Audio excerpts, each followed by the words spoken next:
धम्मसंहिता YouTube चॅनलमध्ये आपणा सर्वांचं स्वागत। संविधान प्रबोधन मालिकेच्या आजच्या 7व्या पुष्पाचा विषय भारताच्या लिखित घटनेच्या प्रारंभिक कायद्यातील सुधारणा हा आहे। भारताच्या लिखित घटनेच्या प्रारंभीचा कायदा 1773 साली रेग्युलेटिंग ॲक्ट या नावाने पास करण्यात आला होता। या कायद्याद्वारे ब्रिटिश पार्लमेंटने भारतात संविधानिक व्यवस्थेचा पाया घातला होता अथवा संविधानिक व्यवस्था प्रस्थापित केली होती असेही म्हणणे सार्थक ठरेल। हा मूळ कायदा अंमलात आल्यानंतर कंपनीच्या भारतात सुधारणेची जी अपेक्षा होती तिची पूर्तता झाली नाही। कंपनीचा कारभार हा ब्रिटिश संसदेशी विसंगतच होत होता, म्हणून 1784 साली या कायद्यात सुधारणा करून जो कायदा करण्यात आला त्याला पीठचा कायदा म्हटले गेले। त्यानंतर 1786 साली थोडेसे बदल केले आणि त्यानंतर मूळ 1773च्या कायद्यामध्येच ब्रिटिश संसदेने असे कलम टाकले होते की प्रत्येक 20 वर्षांनी या कायद्याचा परिस्थितीनुसार सुधार करण्यासाठी पुनर्विचार करण्यात येईल। आणि या कलमानुसार 1773च्या या कायद्यात 1793, 1813, 1833 आणि 1853 असा 4 वेळा पुनर्विचार करण्यात आला। याला 1793 ची सनद, 1813 ची सनद, 1833 व 1853 ची सनद सुद्धा म्हटले जाते। 1773च्या कायद्यात 1858 पर्यंत 6 वेळा बदल करून या सनदांच्या मार्फत 1773 ते 1858 पर्यंत राज्यकारभार कंपनीद्वारा ब्रिटिशांनी भारतामध्ये केला। या कायद्यातील बदलांचाच अभ्यास आपण या भागामध्ये करणार आहोत। स्पष्टीकरणाचे मुद्दे: 1. कंपनीच्या कारभाराबाबत बर्कचे आरोप। 2. कंपनीचा कारभार सुधारण्यासाठी फॅक्सद्वारा विधेयक। 3. पीठचा कायदा 1784 सालचा। 4था मुद्दा आहे दुहेरी नियंत्रण पद्धती 1858 पर्यंत। 5वा मुद्दा आहे 1786 चा सुधारणा कायदा। 6वा मुद्दा आहे 1793 चा सनद कायदा। 7वा मुद्दा आहे 1813 चा सनद कायदा। 8वा मुद्दा आहे 1833 चा सनद कायदा आणि 9वा मुद्दा आहे 1853 चा सनद कायदा। या मुद्द्यांद्वारे विषयाचे स्पष्टीकरण करण्याचा प्रयत्न आपण या ठिकाणी करणार आहोत।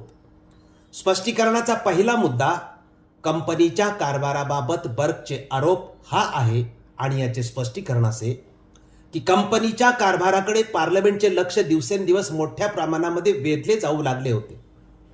रेग्युलेटिंग ॲक्ट आणि दुरुस्तीचा कायदा पास करून सुद्धा कंपनीच्या राज्यकारभारात हवी तशी सुधारणा झाली नव्हती। ब्रिटिश लोकांच्या कंपनीच्या कारभाराकडे आणि भारताकडे प्रथम लक्ष केंद्रित झाले ते एडमंड बर्कने सादर केलेल्या अहवालामुळे असे म्हणावे लागेल, कारण कंपनीचा कारभार अंधाधुंदीचा आहे। भारतात कंपनीने ब्रिटिश सरकारच्या धोरणांशी विसंगत अशी युद्ध पुकारली आहेत आणि जुलमी राज्यसत्ता प्रस्थापित केली आहे, अन्याय माजविला आहे, अशा तऱ्हेचे आरोप बर्कने केल्यामुळे कंपनीच्या राज्यकारभारात सुधारणा आवश्यक आहे असे पार्लमेंटला वाटू लागले। पार्लमेंटचा एक सभासद डंडास याने 1783 साली एक विधेयक मांडले। तो विरोधी पक्षाचा असल्यामुळे ते विधेयक मंजूर झाले नाही। स्पष्टीकरणाचा दुसरा मुद्दा कंपनीचा कारभार सुधारण्यासाठी फॉक्सद्वारा विधेयक हा आहे आणि याचे स्पष्टीकरण असे की डंडासचा प्रयत्न अयशस्वी झाल्यानंतर पुढे काही दिवसांनी फॉक्सने भारत विषयक एक विधेयक कॉमन सभेमध्ये मांडले। या विधेयकात कंपनीच्या कोर्ट ऑफ डायरेक्टर्स आणि कोर्ट ऑफ प्रोप्रायटर्स या संस्था रद्द करून त्याऐवजी 7 सभासदांची एक समिती स्थापन करावी व कंपनीचा भूप्रदेश आणि महसूल यांची व्यवस्था पाहण्याचे काम तिच्याकडे सोपवावे अशी शिफारस केली होती।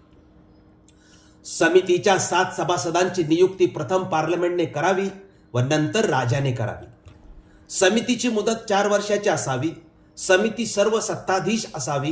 कंपनीचे नोकर नेमणे, कमी करणे आणि भारताचा प्रदेश महसूल आणि व्यापार यावर नियंत्रण ठेवणे इत्यादी अधिकार समितीकडे असावेत असे विधेयकामध्ये सुचविले होते. या विधेयकामागील फॉक्सचा हेतू स्पष्ट होता. भारतातील अराजकता आणि अंधाधुंदी थांबवण्याचा एकमेव मार्ग म्हणजे कंपनीवर पार्लमेंटची संपूर्ण सत्ता प्रस्थापित करणे. फॉक्सची ही सूचना क्रांतिकारी वाटत होती. त्यावेळी ब्रिटनमध्ये नॉर्थ आणि फॉक्सचे संयुक्त मंत्रिमंडळ होते. हे विधेयक फेटाळले गेले आणि त्याबरोबरच फॉक्स नॉर्थ हे संयुक्त मंत्रिमंडळही गडगडले. इंग्लंडच्या राज्याची धुरा धाकट्या पीठवर येऊन पडली. फॉक्सच्या विधेयकाला त्याने विरोध केला होता. स्पष्टीकरणाचा तिसरा मुद्दा पीठचा कायदा 1784 हा आहे आणि याचे स्पष्टीकरण असे की भारताच्या बाबतीत कंपनीचा कारभार सुधारणे आवश्यक आहे असे पीठला वाटत होते. कॉमन सभेत त्याला जेव्हा बहुमत मिळाले तेव्हा त्याने भारताविषयीचे आपले विधेयक संमत करून घेतले आणि या विधेयकालाच पीठचा कायदा 1784 असे म्हणतात. या कायद्यातील तरतुदीप्रमाणे या कायद्याने 6 सदस्यांचे एक नियामक मंडळ निर्माण केले आहे. अर्थमंत्री, राज्य सचिव आणि प्रिव्ही कौन्सिलचे 4 सभासद मिळून एक मंडळ बनले होते. राज्य सचिव हा या मंडळाचा अध्यक्ष म्हणून काम पाहत असे. त्याच्या पश्चात अर्थमंत्री अध्यक्ष बने आणि या दोघांच्या अनुपस्थितीत ज्येष्ठ सभासद अध्यक्षपद भूषवित असे. सभेसाठी मंडळाची गणसंख्या 3 ठरवली होती. या मंडळाच्या निर्मितीमुळे प्रोप्रायटर्स बोर्ड जवळजवळ निष्प्रभ बनले. मंडळाचे अस्तित्व मंत्रिमंडळावर अवलंबून असे. मंत्रिमंडळात बदल झाला की मंडळामध्येही बदल होत असे. भारताच्या राज्यकारभारावर देखरेख व नियंत्रण ठेवण्याचे विस्तृत अधिकार मंडळाला दिले होते. ब्रिटिशांच्या पूर्वेकडील वसाहती संबंधीच्या मुलकी, लष्करी अथवा महसूल विषयक बाबी मंडळाच्या कक्षेमध्ये होत्या. भारताकडे जे कागदपत्र येतील ते सर्व या मंडळास डायरेक्टरांकडे सादर करावे लागेल. तसेच कंपनीच्या अधिकाऱ्यांना जे हुकूम पाठवले जात त्यात बदल, सुधारणा करण्याचा अधिकार मंडळाला होता. जुने कागदपत्र मागून कंपनीच्या राज्यकारभाराची छाननी करण्याचा हक्कही मंडळाला दिला. थोडक्यात राजकीय बाबतीत कंपनी ही सर्वासर्वी नियामक मंडळावर अवलंबून होती. यामध्येच गव्हर्नर जनरलच्या अधिकाराबद्दल पण दिलेलं आहे ते असं की गव्हर्नर जनरल आणि त्याची परिषद यांच्या सुद्धा अधिकारात वाढ करण्यात आली. बंगाल सरकारला प्रांतिक सरकारांच्या कार्यावर देखरेख करणे, नियंत्रण ठेवणे आणि मार्गदर्शन करणे हे अधिकार दिल्यामुळे कंपनीच्या कारभारात एकसूत्रीपणा आणणे शक्य झाले.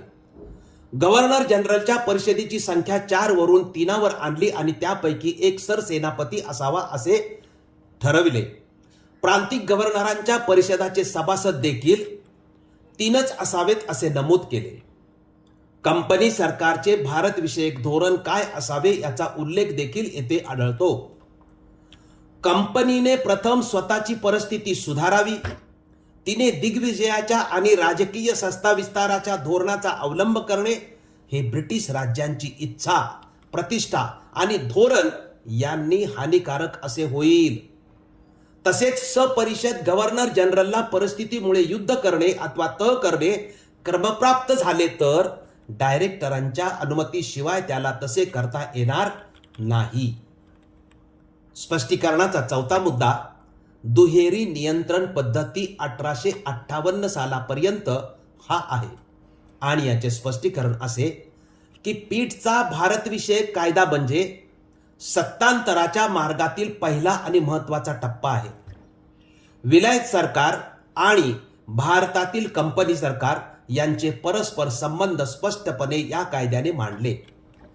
फॉक्सचे भारतविषयक विधेयक आणि राजाचे धोरण यांचा मध्यबिंदू पीठने साधला. या कायद्याने दुहेरी राजवट प्रस्थापित केली. या दुहेरी नियंत्रणामुळे कंपनीची कार्यक्षमता मंदावली. कागदपत्र नियामक मंडळाकडे पाठवणे, प्रत्येक बाबतीत त्यांची संमती घेणे, गुप्त कमिटी मार्फत काही कागदपत्र पाठवणे इत्यादी नवीन कायद्याने निर्माण केलेल्या कठीण यंत्रणेमुळे काम झटपट होईना. भारतातून पाठवलेला खलिता साधारणपणे 2 वर्षांनी मिळत असे. अशी दुहेरी नियंत्रण पद्धती 1858 सालापर्यंत अस्तित्वात होती. कंपनीची सत्ता संपूर्णपणे नष्ट झाल्यावर भारत मंत्र्याची जागा निर्माण झाली आणि नियामक मंडळाचे सारे अधिकार त्यांच्याकडे सुपूर्द करण्यात आले. स्पष्टीकरणाचा 5वा मुद्दा 1786 चा सुधारणा कायदा हा आहे आणि याचे स्पष्टीकरण असे की पीठच्या कायद्याने गव्हर्नर जनरल आणि त्याची परिषद यांच्यामधील परस्पर संबंध सुधारण्याचा विशेष प्रयत्न केला नाही. गव्हर्नर जनरलला अद्याप परिषदेच्या बहुमतानेच राज्यकारभार करावा लागे. वॉरन हेस्टिंग्ज नंतर केवळ ज्येष्ठ नोकर म्हणून मॅकफर्सन गव्हर्नर जनरल बनला.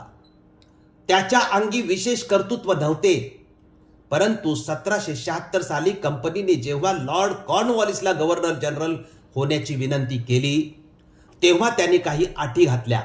कॉर्नवॉलिसने गव्हर्नर जनरल होण्यासाठी अटी घातल्या. कॉर्नवॉलिस हा राजकारणी पुरुष आणि सेनापती होता. अशा खंबीर माणसाची कंपनीला सुद्धा आवश्यकताच होती.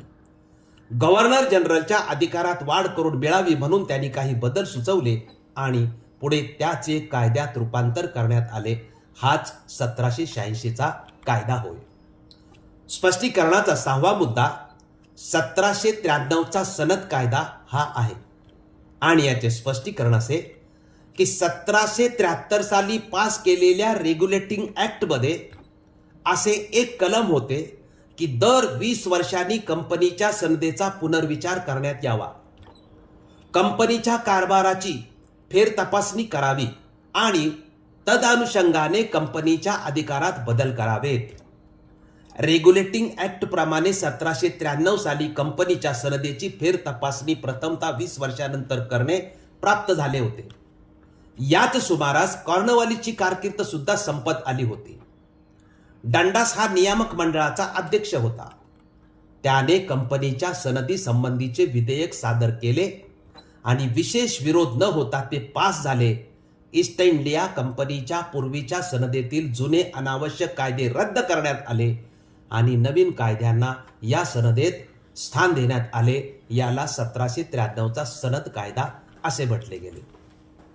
स्पष्टीकरणाचा 7वा मुद्दा 1813 चा सनद कायदा हा आहे आणि याचे स्पष्टीकरण असे की दर 20 वर्षांनी कंपनीच्या सनदेचा पुनर्विचार करावा. या नियमाअंतर्गत पुन्हा एकदा 1813 साली कंपनीच्या सनदेचा पुनर्विचार करण्याची वेळ आली.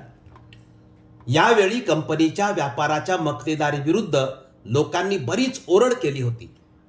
ही मक्तेदारी काढून घ्यावी अशी ही मागणी करण्यात आली होती. इसवी सन 1808 सालापासूनच त्यावर चर्चा होऊ लागली होती. पार्लमेंटची एक उपसमिती कंपनीच्या कारभाराच्या प्रत्येक अंगाची चौकशी करण्यासाठी नेमण्यात आली होती. या उपसमितीला 2 गोष्टींची प्रामुख्याने छाननी करावयाची होती. एक व्यापारी मक्तेदारी आणि दुसरी कंपनीची सार्वभौम सत्ता. तर यामध्ये जे कायद्यानुसार तरतुदी करण्यात आल्या त्या अशा: आकडा 1 की 1813 च्या सनद कायद्याने कंपनीच्या सनदेस आणखी 20 वर्षाची मुदतवाढ देण्यात आली. 2 कंपनीची चहा वगळता भारतातील व्यापाराची मक्तेदारी संपुष्टात आणली. तर चीनच्या संदर्भात आणखी 20 वर्षासाठी कंपनीच्या मक्तेदारीस मुदतवाढ देण्यात आली. म्हणजे भारतातील व्यापार सर्व ब्रिटिश व्यापाऱ्यांसाठी खुला करण्यात आला. 3 वाणिज्यविषयक बाबी आणि राजकीय बाबी यांचे स्वतंत्र लेखे म्हणजे अकाउंट ठेवण्याची तरतूद केली. 4 भारतीय महसुलाच्या विनियोगासंबंधी अनेक नियम तयार करण्यात आले. सैन्य दलाची देखभाल, व्याजाची परतफेड आणि नागरी तसेच व्यावसायिक आस्थापनाची देखभाल या बाबी भारतीय महसुलात केल्या जाव्यात. 5 भारतीय सैन्य दलासाठी युद्धविषयक कायदे, नियम आणि अटी ठरवण्याचे अधिकार कंपनीला प्रदान करण्यात आले. स्थानिक स्वराज्य संस्थांना व्यक्तीवर कर आकारण्याचा आणि कर चुकवेगिरीसाठी शिक्षा देण्याचाही अधिकार बहाल केला. ब्रिटिश नागरिकांना भारतात व्यापारी अथवा मिशनरी कार्यासाठी जाण्याचा व स्थानिक होण्याचा अधिकार दिला. भारतातील धार्मिक चर्च स्थापनेची सुरुवात झाली. 8. भारतीय लोकांसाठी धार्मिक अध्ययन आणि शिक्षणाची तरतूद करण्यात आली, ज्यासाठी दरवर्षी 1 लाख रुपयाचा निधी राखीव ठेवण्याची तरतूद केली. आणि 9. कंपनीच्या नागरी आणि लष्करी अधिकाऱ्यांसाठी प्रशिक्षणाची तरतूद करण्यात आली. हे 1813च्या सनद कायद्यानुसार सुधारणा करण्यात आलेल्या आहेत. स्पष्टीकरणाचा 8वा मुद्दा 1833चा सनद कायदा हा आहे. याचे स्पष्टीकरण असे की दर 20 वर्षांनी कंपनीच्या सनदेचा पुनर्विचार करावा. या नियमाअंतर्गत पुन्हा 1833 साली 1813च्या सनदेचा पुनर्विचार करण्यात आला. त्यानुसार हा सनद कायदा भारतातील ब्रिटिश प्रशासनाची पुनर्रचना अथवा केंद्रीकरण करण्याच्या दृष्टीने महत्त्वपूर्ण ठरला. ब्रिटिश प्रशासनाला अखिल भारतीय स्वरूप देण्याचा प्रयत्न या सनद कायद्यानुसार करण्यात आला. आणि या सनद कायद्यामध्ये ज्या तरतुदी करण्यात आल्या त्या म्हणजे पहिली तरतूद, गव्हर्नर जनरल व कार्यकारी परिषदेच्या कायदेविषयक आणि कार्यकारी कामात विभाजन करण्यात आले. कार्यकारी परिषदेत 1 सदस्य वाढवून त्यास कायदा सदस्य मानण्यात आले. मेकॉले हा पहिला कायदा सदस्य होता 1833च्या सनद कायद्यानुसार. दुसरी सुधारणा, गव्हर्नर जनरलच्या कारभारास भारत सरकार आणि त्याच्या परिषदेस भारत परिषद म्हणून ओळखले जाऊ लागले. 3. या कायद्याने ईस्ट इंडिया कंपनीचा चिनी व्यापारावरील एकाधिकार म्हणजेच मक्तेदारी संपुष्टात आणली. 4. बंगालचा गव्हर्नर जनरल हा भारताचा गव्हर्नर जनरल बनला. त्याच्याकडे सर्व प्रकारचे सनदी आणि लष्करी अधिकार सोपवण्यात आले.